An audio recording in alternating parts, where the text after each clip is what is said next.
জন্য অনুরোধ করছি।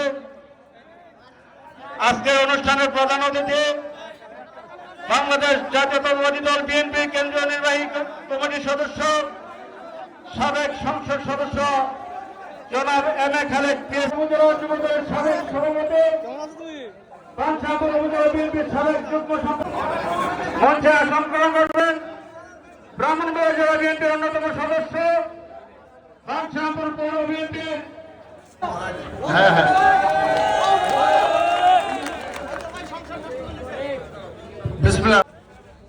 উপস্থিত প্রধান অতিথি মানসালাম করে একটা স্লোগান দিবেন, পলাশ ভাই, খালেক ভাই, কোথাল মার্কায় ভোট চাই, পলাশ ভাই, খালেক ভাই, সাকিব ভাই, ভাই ভাই, কোথাল মার্কায় ভোট চাই। এই হোক আমাদের অঙ্গীকার। ইনশাআল্লাহ আগামীকাল থেকে আমাদের রোডম্যাপ। আমাদের সময় অত্যন্ত কম, একটু পরে মাগরিবের আজান দেবে, ফলে আমি খুব বেশি সম্বোধন করতে পারছি না। এখানে আজকের অনুষ্ঠানের প্রধান অতিথি জনাব